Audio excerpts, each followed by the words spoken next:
দেশ সন্ধ্যা স্বাগত জানাচ্ছি আমি ফখরুল ইসলাম। ব্যবসায়িক দ্বন্দ্বে মিটফোর্ডের সোহাগ হত্যা জানিয়েছে ডিএমপি ডিসেম্বরের মধ্যে নির্বাচনের প্রস্তুতি সারতে চান বলে জানালেন স্বরাষ্ট্র উপদেষ্টা।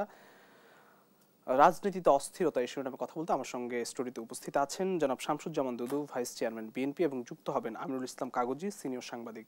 আমরা স্বাগত জানাচ্ছি জনাব শামসুজ্জামান দুদু আপনাকে। সোহাগ হত্যাকাণ্ড এটি সবচেয়ে বেশি আলোচিত, রাষ্ট্রের নিরাপত্তা ব্যবস্থার ব্যর্থতা বলবেন কিনা, আর এটি নিয়ে আসলে আপনাদের দল থেকে আমরা লক্ষ্য করেছি যে আপনাদের দলের কয়েকজন কর্মীকে আজীবনের জন্য বহিষ্কার করা হয়েছে, কি বলবেন? জি, আপনাকে ধন্যবাদ।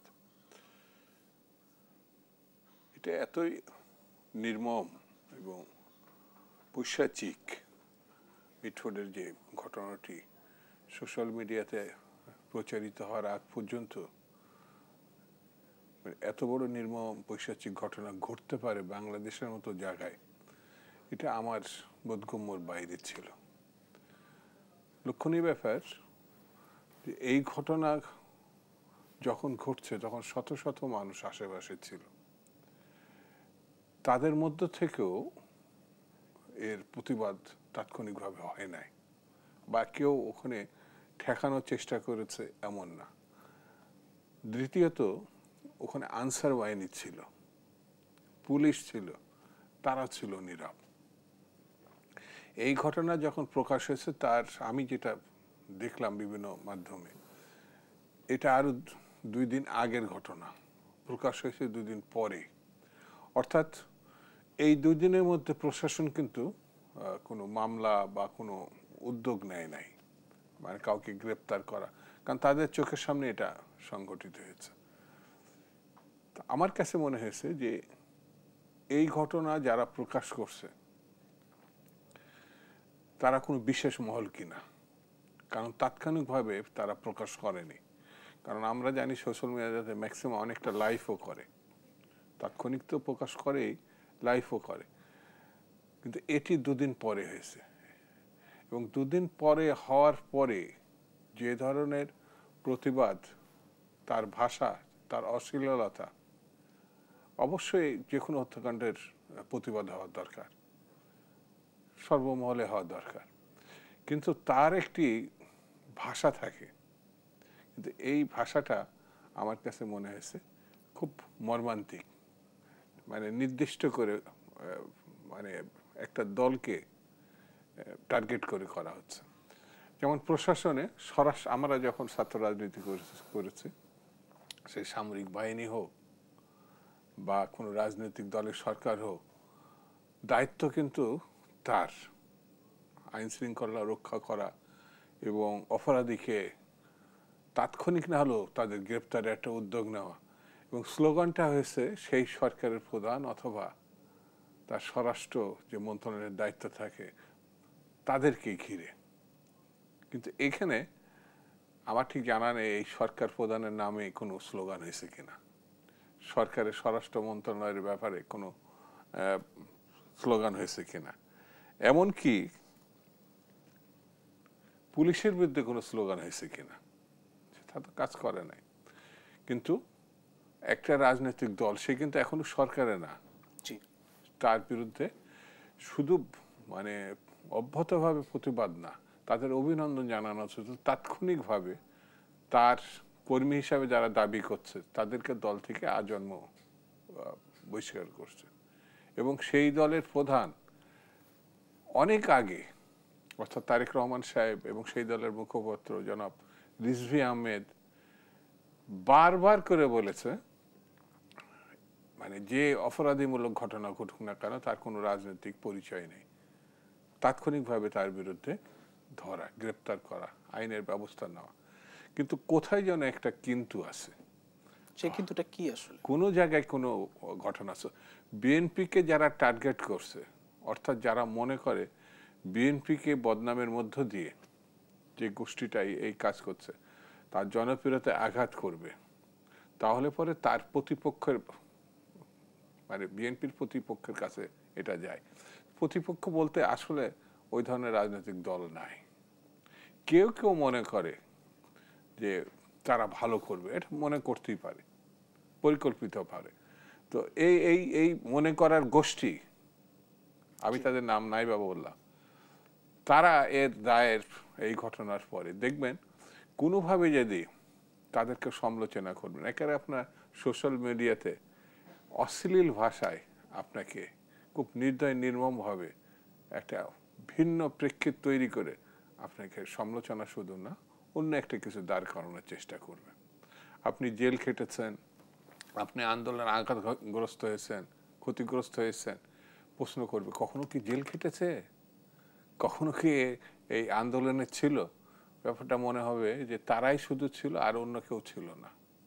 সেই জন্য আমার কাছে মনে হচ্ছে গণতন্ত্র পক্ষে যারা লড়াই করেছে, গণতন্ত্রের জন্য 15-16 বছর যারা লড়াই করেছে, এই প্রবণতা যারা মানতে চায় না, 1 মাস শুধু মানতে চায়, অর্থাৎ 15 বছর তারা মানতে চায় না।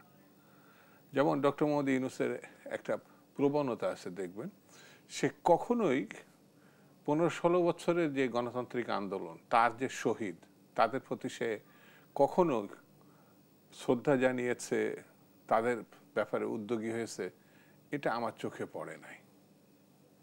এবং আমার কাছে একটা জিজ্ঞাসাও জাগছে, এরকম একটা খ্যাতিমান মানুষ, প্রবীণ মানুষ, এটা কি বয়োজ্যেষ্ঠতার কারণে হচ্ছে এড়িয়ে যাওয়াটা, নাকি অন্য কোনো কারণে? যেমন ইলিয়াস আলী একটা ছাত্র সংগঠনের সাধারণ সম্পাদক ছিল, একটা বড় রাজনৈতিক দল বিএনপির সে সাংগঠনিক সম্পাদক ছিল, একাধিকবার সংসদ সদস্য, সে গুম হয়েছে এবং আজ পর্যন্ত আসে নাই, ফেরত আসে না। তার ব্যাপারে সরকার কখনো কখনো দুঃখ প্রকাশ করছে, তার বাসায় কোনো প্রতিনিধি পাঠিয়েছে, এটা আমার ঠিক চোখে পড়ে নাই। তাহলে এই গোষ্ঠীটা তারা শুধুমাত্র 1 মাসের আন্দোলনে আছে, তারা 16 বছরের যে আন্দোলন, সেই আন্দোলনের প্রতি তারা কোনোভাবে না, মানে আমরা শুধু একটি হত্যাকাণ্ডই না, আমরা এর আগে আরো বেশ কিছু হত্যাকাণ্ডের ঘটনা আমরা লক্ষ্য করেছি। সবকিছু মিলিয়ে আসলে যে দেশের আইন শৃঙ্খলা পরিস্থিতি এখন কেমন আপনার কাছে কি মনে হয়? মানে এই ঘটনা অন্ততপক্ষে এটা খুব নির্দ্বিধায় বলা যায় ভালো না।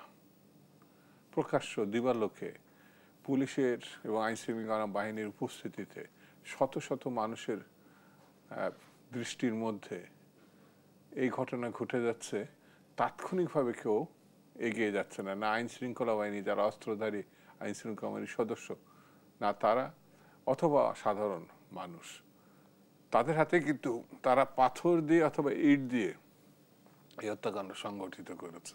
তাদের কাছে আমি যেটা দেখেছি, আগ্নেয়াস্ত্র বলতে যেটা বোঝায় সেটা ছিল না, এমনকি চাকু বা ভুজালে টাইপের কোনো দেশীয় অস্ত্র আমি দেখি নাই, খালি ইট দিয়ে যে কেউ গিয়ে এটা প্রতিবাদ করতে পারত। আর এটা কিন্তু প্রচারণে আনা হয়েছে, আমি লক্ষ্য করলাম আপনি এটা সঠিক কথাটা নিয়ে আসছেন, চাঁদাবাজির কারণে।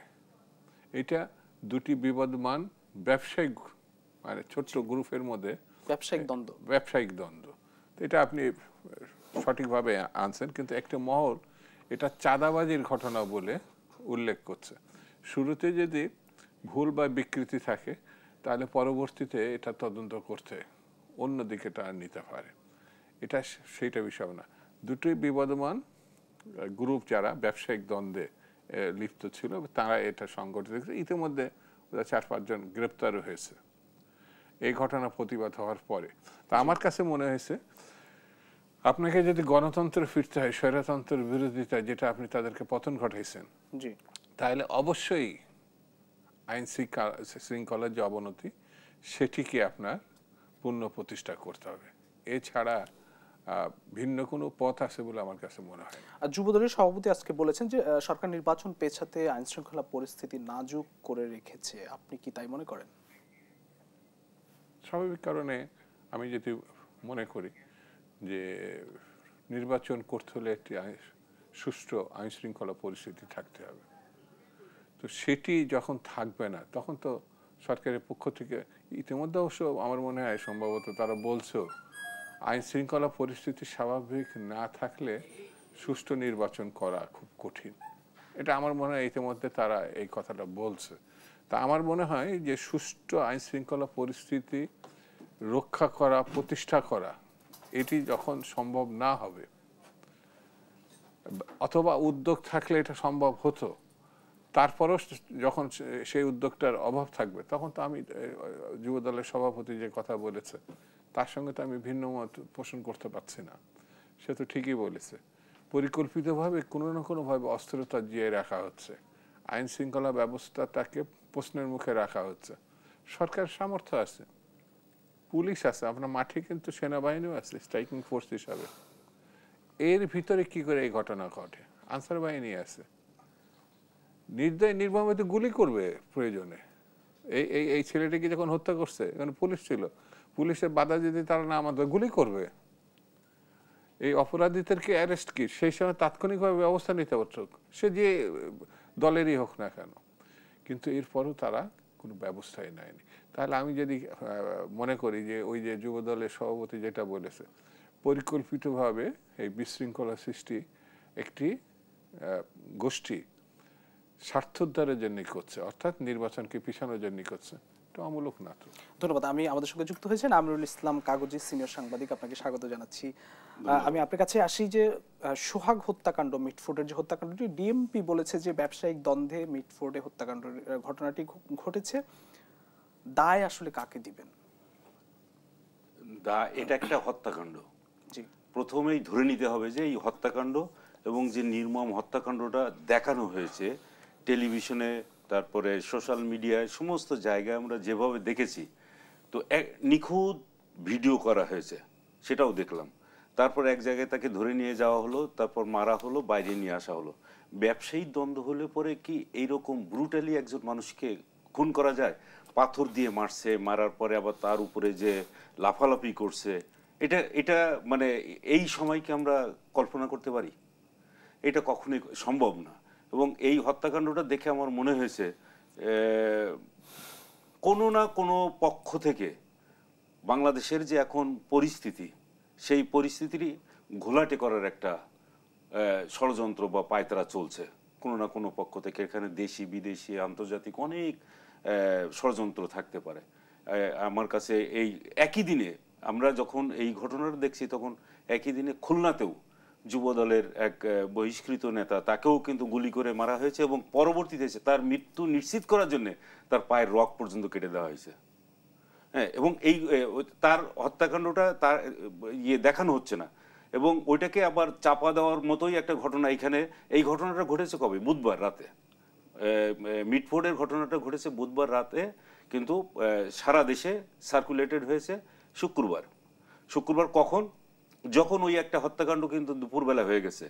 এইটা জনসমক্ষে আসার আগেই এটা এমন ভাইরাল হয়ে গেছে, সমস্ত জায়গায় ছড়িয়ে পড়েছে।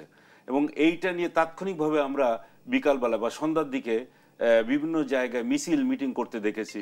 এবং এটাকে এক ধরনের বলা হয়ে থাকে যে মানে তারা ঘটনা ঘটেছে, কারা এই চাঁদাবাজি করছে কি করছে না এগুলো জানাজানি করার আগেই মানে একটা দলকে দোষারোপ করে মিছিল মিটিং করা, তারপরে মানে একটা ট্যাগ লাগাই দেওয়া যে আগেও যে ঘটনাগুলো ঘটতো সেই ঘটনাগুলো এখনো ঘটছে, এরও এই ধরনের একটা ঘটনা ঘটে। তবে একটা কথা এখানে পরিষ্কার করে বলতে হবে, হত্যাকারী যেই হোক না কেন এটা অত্যন্ত নিন্দনীয় এবং তাকে বিচারের আওতায় আনতেই হবে, এর কোনো বিকল্প নেই। এটা ছাপাই গাওয়ার কোনো কিছু মানে সম্ভব নয়। আপনার কাছে আমি আসছি একটি বিরতি থেকে ফিরে এসে। প্রিয় দর্শক, দেশবন্ধু নিচ্ছে একটি ছোট্ট বিরতি, ফিরছি একটু পর, সঙ্গেই থাকুন। দেশবন্ধু আরেকবার স্বাগত জানাচ্ছি। আমরা শুনছিলাম জনাব আমিরুল ইসলাম কাগজি, এই হত্যাকাণ্ড সুষ্ঠু বিচার কি হবে শেষ পর্যন্ত? সুষ্ঠু বিচার হবে কি হবে না আমরা এই জায়গায় যেতে চাই না, সুষ্ঠু বিচার হতে হবে। একটা মার্ডার কেস মামলাটি স্থানান্তর করা হচ্ছে। হ্যাঁ, আইন উপদেষ্টা অলরেডি বলে দিয়েছেন যে স্পেশাল ট্রাইব্যুনালে এই মামলার বিচার করা হবে। তাহলে যত দ্রুত বিচার হবে ততই মঙ্গল। তার কারণ হলো এই জায়গায় আপনি দেখবেন যে টোটাল ঘটনাটা কিন্তু ভিডিও করা হয়েছে। তাহলে যারা এই ঘটনাটা ঘটিয়েছে তারা পার পাবে না।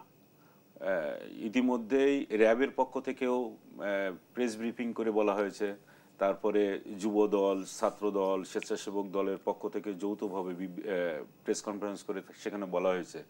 এবং একটা কথা বলা হয়েছে, যুবদলের সভাপতি বক্তব্য দেওয়ার সময় বলেছেন যে সোহাগের বড় বোন যে মামলাটা করেছিল সেই মামলায় যে 3 জনকে আসামি করা হয়েছে তারা মনে করেছে এদের সঙ্গে এই দ্বন্দ্বটা ছিল, তাদেরকে কিন্তু মামলা থেকেই নামই বাদ দিয়ে দেওয়া হয়েছে। তাহলে এখানে একটা সন্দেহের বীজ কিন্তু বপন করে দেওয়া হয়েছে। সেটা কারা করেছে? এটা বলা হচ্ছে যে থানা থেকেই করা হয়েছে। এখন থানায় কিভাবে কি করছে না করছে এটা হচ্ছে রিপোর্ট, আমি তো রিপোর্টের ভিত্তিতে এই কথাটা বলছি। তো এখন এই ঘটনাগুলো যে ঘটছে, আমি ওই যে আরেকটা কথা বললাম যে একই দিনে মানে সার্কুলেট হয়েছে।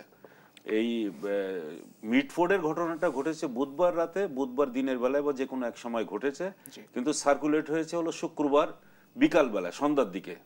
এবং এর আগে একটা বড় ঘটনা ঘটে গেছে খুলনায় দৌলতপুরে, যুবদলের এক বহিষ্কৃত নেতাকে গুলি করে হত্যা করা হয়েছে এবং তাকে রক কেটে মৃত্যুটাকে নিশ্চিত করা হয়েছে।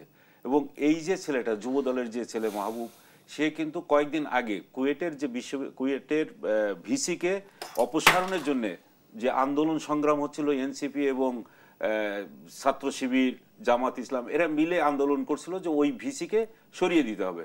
তো ওই ভিসিকে রক্ষা করার জন্যই এই মাহবুব অগ্রণী ভূমিকা পালন করেছে। এরও একটা কিন্তু যোগসূত্র থাকতে পারে। আর তার ঘটনাটাকে সামনে আসে নাই, কিন্তু অত সামনে আসে নাই। সামনে এসেছে কোন ঘটনা? বুধবারের ঘটনাকে সামনে নিয়ে আসা হয়েছে।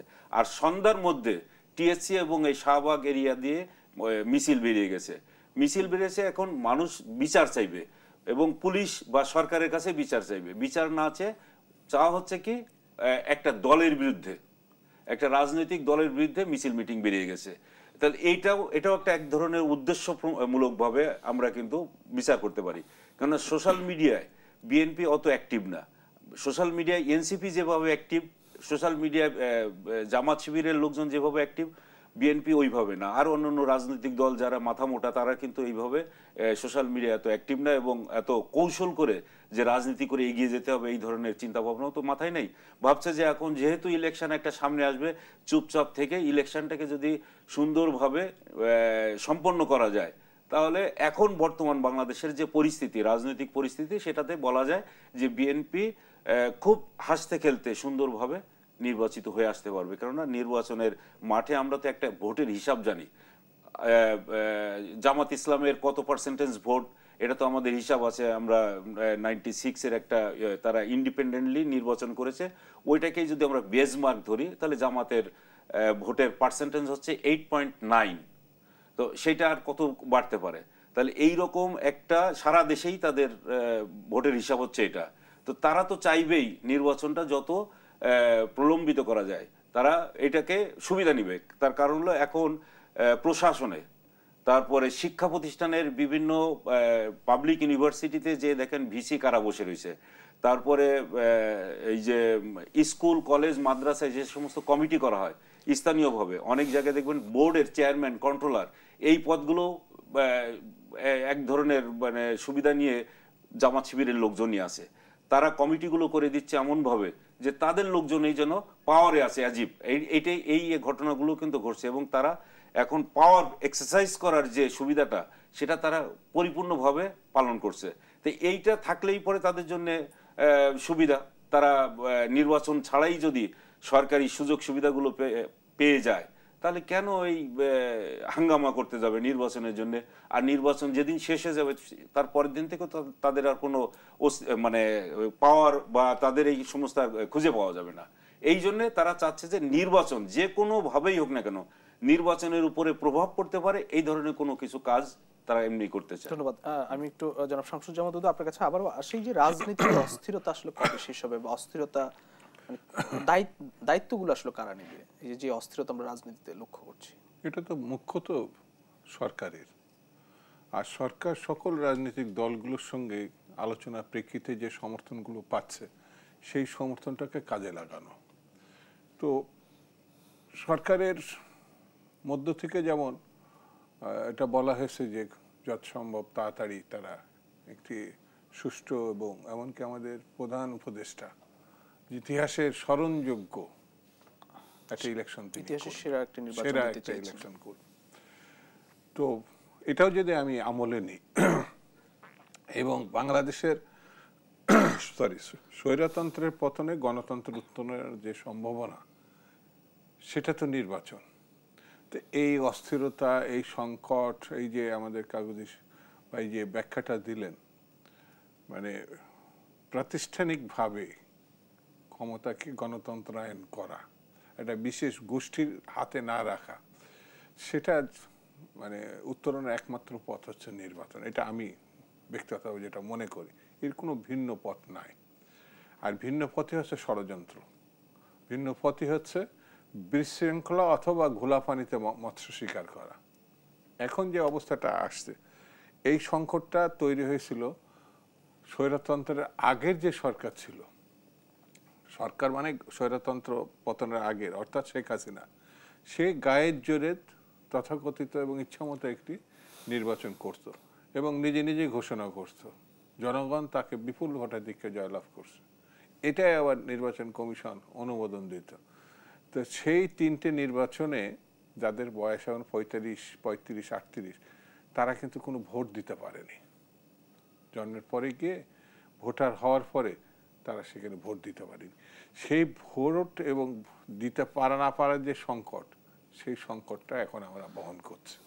সেই জন্য আমার কাছে মনে হয়েছে অস্থিরতা কাটাতে হলে, সংকট কাটাতে হলে আপনি যত দ্রুত সম্ভব দেশকে নির্বাচনমুখী যদি করা সম্ভব হয়, যেটা কিছুটা দেখবেন আপনি লক্ষণীয়, যে ডক্টর ইউনূস এবং আমাদের বিএনপির জনাব তারেক রহমান যখন লন্ডনে বসছেন, এই বৈঠকটা কিন্তু আরেকটা উল্লেখযোগ্য দিক হচ্ছে ডক্টর ইউনূস সাহেবের উদ্যোগে হয়ে কিন্তু এটা করেছেন। এটা কিন্তু তারেক রহমানের আহ্বানে হয় নাই, তিনি এটা উদ্যোগী হয়ে তারেক রহমানের সঙ্গে যখন বসছেন, তার আগের যে সন্দেহ, অবিশ্বাস, অস্থিরতা তৈরি হচ্ছিল, সেটা কিন্তু মুহূর্তে এটা কেটে যায়। এমনকি জামাত ইসলাম সহ সকল রাজনৈতিক দল এই বৈঠককে অনুমোদিত এবং খোলা মনে সমর্থন জাগিয়েছে। কেউ কেউ এবং জামাত ইসলামও বলেছে যৌথ বিবৃতিটা না হলে ভালো হতো, বৈঠক করলাম কি, তার তো দেশবাসীকে, বিশ্ববাসীকে জানানোর প্রয়োজন আছে। আমার বিবেচনায় বৈঠকও সঠিক, যৌথ বিবৃতিও সঠিক। বাংলাদেশে একটা সম্ভাবনা তৈরি হয়েছিল, যে সম্ভাবনার উপরে কিন্তু এখনো পর্যন্ত মানুষ অপেক্ষায় আছে। অর্থাৎ জুন, এপ্রিল, এটা ফেব্রুয়ারি, অর্থাৎ রোজা কিন্তু আমাদের সমাজ ব্যবস্থায় একটা গুরুত্বপূর্ণ ঘটনা। সেই রোজার মধ্যে আপনার প্রচারণা করা এবং ঝড় তুফানের মধ্যে, যেটা এপ্রিলে বলা হয়েছিল, সেই সব জায়গাতে কিন্তু উত্তরণ ঘটছিল ফেব্রুয়ারিতে। সেই ফেব্রুয়ারিটা আমরা এখনো আছে। একটা ডেট, আমার বিবেচনায় একটা ডেট ঘোষণা করলে যে ধরনের ঘটনাগুলো আমরা মুখোমুখি হচ্ছি, মুহূর্তে সেটি কেটে যাবে এবং কেটে যাওয়ার সম্ভাবনা দেখা দেবে, এটা আমার কাছে মনে হয়। ধন্যবাদ। আমরা একটি বিরতি থেকে আবার আলোচনা ফিরতে চাই। প্রিয় দর্শক, দেশ সন্ধ্যা আরো একটি বিরতি নিচ্ছি, ফিরছি একটু পর, সঙ্গেই থাকুন। দেশ সন্ধ্যা আরো একবার স্বাগত জানাচ্ছি। আমি আমিরুল ইসলাম কাগজে আপনার কাছে আসি। নির্বাচনের সুনির্দিষ্ট তারিখ ঘোষণা করলে সংকট কেটে যাবে, যেটি শামসুজ্জামান দুদু ভাই বললেন। নির্বাচনকে বলা হয় যে যদি তবের মধ্যে আটকে আছে, মানে এই সংকটের আসলে সমাধানটা মানে কবে হবে বলে মনে হয়? সংকটের সমাধানের একেবারেই প্রথম অবস্থায় বলতে হবে যে নির্বাচনের যদি একটা তারিখ ঘোষণা করা হয়, সব পক্ষ তখন নির্বাচনের দিকে চলে যাবে, পুরা দেশ তখন একটা নির্বাচনী ট্রেনে উঠে যাবে। এখানে আর ওই যদি কিন্তু কোনো কিছু থাকবে না, কেননা নির্বাচনে বিজয়ী হয়ে আসার একটা পরিকল্পনা থাকে প্রত্যেক মানে প্রার্থীর, তারা তো ওই কাজগুলো করবে। যখন তার দলীয় নেতা কর্মী নির্বাচনের জন্য মানুষের দ্বারে দ্বারে দৌড়াদৌড়ি করবে, তখন কি আর আপনার কোনো অবস্থাতেই অন্য কোনো কাজ করার সুযোগ আছে? বা আইন শৃঙ্খলা পরিস্থিতির আমরা সারা জীবন কিন্তু দেখে এসেছি যে এরশাদ বিরোধী আন্দোলনে যখন এরশাদ চলে গেল, শাহাবুদ্দিন, প্রধান বিচারপতি শাহাবুদ্দিনের নেতৃত্বে আমাদের একটা তত্ত্বাবধায়ক সরকার হলো। সরকার আসার পরেই তিনি একটা একেবারেই রূপরেখা ঘোষণা করে দিলেন, 3 মাসের মধ্যে নির্বাচনের পুরো শিডিউলটা দিয়ে দিলেন। দেওয়ার পরে সেই সময় তো আইন শৃঙ্খলা রক্ষা মানে পরিস্থিতি ঠিক এর চেয়ে তো মানে আমি খুব যে ভালো ছিল তা তো বলবো না, কারণ তার কিছুদিন আগে এরশাদের যে সমস্ত পেটোয়া বাহিনী রাস্তাঘাটে ছিল তারা তো মানে সক্রিয়। তারপরেও যে মুহূর্তে নির্বাচনের শিডিউলটা উনি ঘোষণা দিলেন, দেওয়ার পরে সবাই নির্বাচনমুখী হয়ে গেল। কেউ তো প্রতিরোধ করে নাই, বাধা দেয় নাই, এবং আইন শৃঙ্খলা রক্ষার কোনো রকম অবনতি ঘটে নাই। একজন লোকও কিন্তু ওই সময় মারা যায়নি। কি অবস্থা, 3 মাসের মধ্যে তিনি নির্বাচনের শিডিউল ঘোষণা করে সম্পূর্ণ শান্তিপূর্ণভাবে এবং উৎসবমুখর পরিবেশে নির্বাচনটা সম্পন্ন করে তিনি বললেন যে আমি আমার পদে ফিরে যাব। তো এই যে কাজটা তিনি আগে থেকেই চিন্তা করে রাখলেন যে আমার কোনো ক্ষমতার লোভ নেই, কোনো কিছু নেই, কাউকে ফেভার করারও কোনো চিন্তাও আমার মাথার মধ্যে নেই, এই রকম যখন মানসিকতা থাকে তখন তো একজন মানুষ সুন্দরভাবে নির্বাচনী রোডম্যাপ ঘোষণা করে দিতে পারে। আর এবার আমরা দেখলাম একটা আপরাইজিং হলো, একটা সফল গণ অভ্যুত্থানের মধ্য দিয়ে যে সরকার আসলেন, সরকার আসার পরেই প্রথম চান্সেই শুরু করে দিলেন যে পরিস্থিতিতে আমরা এখন আছি এই পরিস্থিতি নাকি কোনো অবস্থাতে পরবর্তী যে গভর্নমেন্ট আসবে তার জন্য খুব সুবিধাজনক না, কিংবা জনগণের জন্য সুবিধাজনক না, কিংবা সরকার পরবর্তী যে সরকার আসবে সেই সরকার আরও স্বৈরাচারী হয়ে উঠতে পারে। এই জন্য কিছু কাজ দিলেন, সংস্কার কর্মসূচির নাম দিলেন। এই সংস্কার কর্মসূচি যেগুলো নাম দিলেন, বিচার বিভাগ সংস্কার, সংবিধান সংস্কার, তারপরে আইন সংস্কার, সমস্ত সংস্কার উনি দিলেন। আচ্ছা, এই নির্বাচন কমিশন মানে আমি যেটা আগেও বলতে চাচ্ছিলাম যে এরশাদের সময়ও তো নির্বাচন কমিশন তো ওই একই অবস্থা ছিল, তাদের তো সংস্কার করতে হয়নি, কিন্তু নির্বাচনটা উনি করে দিলেন ঠিক মতো। তো এখনো যে নির্বাচন কমিশন সংস্কার করতে হবে, আমাদের বিদ্যমান যে আইনে আছে সেই আইনে তো এখন আপনি রাতারাতি সবকিছুই বদলাতে পারবেন না। আবার যদি বদলান, আপনি যদি এখন এই সংস্কারগুলো করতে চান, তাহলে এগুলো তো আপনি অর্ডিন্যান্স জারি করে এগুলো ইমপ্লিমেন্ট করতে পারবেন না। আপনাকে চলে যেতে হবে আবার ওই পার্লামেন্টের কাছে, যে পার্লামেন্ট পরবর্তীতে নির্বাচিত হয়ে আসবে, তারাই এটাকে মানে অনুমোদন দিবে। তাহলে সব কিছুই কিন্তু পরবর্তী গভর্নমেন্টের জন্য আপনাকে রেখে যেতে হচ্ছে। তাহলে কেন এই যে কাজগুলো হচ্ছে, এই কাজগুলো যারা যারা দেখতে পাচ্ছে, আমাদের এখানে তো অনেক সুশীল সমাজ আছে, তারা মনে করছে যে এখন হয়তো পরবর্তীতে তারা দেখছে যে বিএনপি হয়তো বা নির্বাচনের মাধ্যমে ক্ষমতায় আসবে, তাদেরকে আগেই হাত পা বেঁধে দেওয়ার একটা চিন্তা ভাবনা তো তাদের আছে, থাকতে পারে। কেননা গত 15-16 বছর ধরেই শুধু বিএনপিকে ঠেকাও এই ধরনের একটা পরিকল্পনা নিয়ে শেখ হাসিনা একবার, এই নির্বাচন ব্যবস্থা তো ছিলই আমাদের তত্ত্বাবধায়ক সরকার বিধান, উনি নিজে এককভাবে সিদ্ধান্ত নিয়ে সেই বিধানটা বাতিল করে দিয়ে আমাদের মানুষকে ভোট দেওয়ার থেকে বিরত রাখলেন। তারপরে পরবর্তী ভোটগুলো কিভাবে করেছেন সেটা আমরা দেখছি।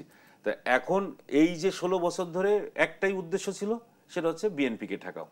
আবার এখন যারা আসছেন তাদেরও কর্মকাণ্ড দেখে মনে হতে পারে যে শুধুমাত্র বিএনপিকে ঠেকাও, কারণ বিএনপি নির্বাচনে আসলেই পরে তারা নির্বাচিত হয়ে যেতে পারে, তাহলে তাকে ঠেকানোর এই উদ্দেশ্য, এর বাইরে তো আর আমার মানে আমি খোলা চোখে বা মোটা দাগে আর কিছু দেখি না। শুধুমাত্র এই যে সংস্কার, তারপরে এই যে নতুন করে আবার পিআর পদ্ধতিতে নির্বাচনের কথা বলা হচ্ছে, তাই না? এই পিআর পদ্ধতিতে নির্বাচন কিভাবে সম্ভব? সারা পৃথিবীতে এই পিআর পদ্ধতিতে যেখানে যেখানে হয়েছে, কোথাও কোনো জায়গায় একটা স্থিতিশীল সরকার গঠিত হয় নাই। বাংলাদেশেও যদি এই অবস্থা আসে, স্থিতিশীল সরকার হবে না, আর স্থিতিশীল সরকার ছাড়া ডেভেলপমেন্টও হবে না, কোনো অবস্থাতেই করা সম্ভব না। আর আপনি ওই যে আল্লাহর আইন চাই, সৎ লোকের শাসন চাই, সেই কথাটা বলছেন। সৎ লোকের শাসন চাইবেন, যে সৎ লোকের যে আপনি নির্বাচিত করছেন সেটাও তো পিআর পদ্ধতিতে আপনার হয় না। এখানে তো কোনো ব্যক্তিকে আর আপনি ভোট দিচ্ছেন না পিআর পদ্ধতিতে, এখানে ভোট দিচ্ছেন আপনি মার্কায়।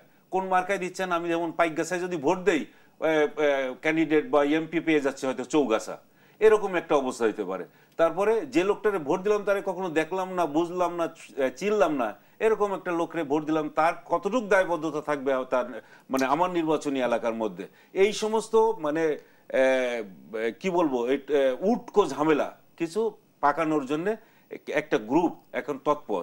তাই এইখান থেকে যদি এই বর্তমান অন্তর্বর্তী সরকার এই বিষয়গুলো যদি বুঝতে না পারেন এবং দ্রুত নির্বাচনের দিকে যদি না যান, তাহলে তো দেশের পরিস্থিতি আরো ঘোলাটে হবে। আরো দেশি বিদেশি যে সমস্ত ষড়যন্ত্রকারী আমাদের দিকে একেবারে মানে সেন দৃষ্টিতে তাকিয়ে আছেন, তারা তো সুবিধা নিবে অনেক দিক থেকে, তারা আমাদের দেশকে গোলযোগের মধ্যে ফেলে রাখার একটা চেষ্টা চালিয়েই যাবে। অসংখ্য ধন্যবাদ জনাব শামসুজ্জামান দুদু। আপনাকে শেষ করতে যে নির্বাচন নিয়ে আপনি অনিশ্চয়তা দেখেন কিনা? আপনি যেহেতু বলছেন যে নির্বাচনের সুনির্দিষ্ট তারিখ ঘোষণা করলে সব সংকট কেটে যাবে, কোনো অনিশ্চয়তা দেখছেন? আমরা তো একটা প্রেস ব্রিফিং দেখেছি প্রেস উইং এর, তারা নির্বাচনের প্রস্তুতির কথা বললেন, আজকে স্বরাষ্ট্র উপদেষ্টা বললেন যে ডিসেম্বরের মধ্যেই প্রস্তুতি সারতে চান। আসলে ডিসেম্বরের মধ্যে যে ইলেকশন প্রস্তুতি না, দুইটা নির্বাচন হয়ে যাওয়া সম্ভব। এরকম দৃষ্টান্ত আমাদের বাংলাদেশে আছে। যেটা কাগজি ভাই বললেন সেটি হচ্ছে 90-এর গণঅভ্যুত্থানের পরে 3 মাসের মধ্যে, অর্থাৎ সংবিধানে যে 90 দিনের মধ্যে নির্বাচনের কথা বলা আছে, যে সংবিধানের আওতায় বর্তমান উপদেষ্টা মণ্ডলী শপথ নিয়েছে, তো ওই 90 দিনের মধ্যে কয়টা, প্রায় 1 বছর হয়ে গেল, তো 4টা ইলেকশন করা যেত। তো এই সরকার আদতে ইলেকশনের দিকে আছে কিনা, আপনি রাস্তায় বেরোবেন তো, না বলে তো আপনি কোথায় গন্তব্য ঠিক করতে পারবেন না। তো আপনি ঘরের মধ্যে বসেই আপনি পার্লামেন্টে চলে গেলেন, দিল্লিতে চলে গেলেন, এমন করলে তো হবে না। এই সরকারের সিদ্ধান্ত নিতে হবে যে সে ইলেকশন করবে কিনা। সংস্কারে যে কথা বলা হয়েছে না, এটি নিয়ে কি আপনার সংশয় আছে? না না, সংশয় কি, অলরেডি 1 বছর পার করে ফেলেছে, তো এটা হলো বাস্তব, সংশয় তো প্রশ্নই ওঠে না। এই সরকার এবার 4টে ইলেকশনের সময় পার করে ফেলছে, সংশয় কি বলবো। যদি প্রথম 90 দিনের ভিতরে করতে পারতো ভালো। সেটি তো আপনারাই দাবি করেছেন যে ডিসেম্বরে এবং ফেব্রুয়ারিতে। না না না, ডিসেম্বরে কখন, যখন আমি এই সময় পার করে ফেলছি আর এই সরকার খালি সময় পার করছে, তখন বলা হয়েছে ডিসেম্বর। তখন তারা ছিল হচ্ছে জুনে, তারপরে বক্তৃতা করে উনি এপ্রিলে আসলেন, তারপরে আবার তারেক রহমান সাহেবের সঙ্গে দেখা করার পরে উনি আসলেন ফেব্রুয়ারিতে। আমি এখন বলি এটা ডিসেম্বরের মধ্যেই সম্ভব। কিন্তু যখন বলা হয়েছে, আমার নেতার সঙ্গে আলাপ করে একটা সিদ্ধান্ত আসছে, আমি মনে কইলেন গুড, খালি একটু সামান্য বাকি আছে, সেটা দিনটা ঘোষণা করলে সবাই ঝাঁপিয়ে পড়বে এবং একটি ভালো নির্বাচন হবে, এটা আমি দৃঢ়ভাবে বিশ্বাস করি। অসংখ্য ধন্যবাদ জনাব শামসুজ্জামান দুদু এবং আমিরুল ইসলাম কাগজি, আপনাদের দুজনকে আবার ধন্যবাদ জানাচ্ছি। প্রিয় দর্শক, দেশ সন্ধ্যা যেখানে শেষ করছি, আবার দেখা হবে আগামীকাল একই সময় অন্য কোনো অতিথিদের নিয়ে। সে পর্যন্ত সবাই ভালো থাকবেন, সুস্থ থাকবেন। শুভ সন্ধ্যা।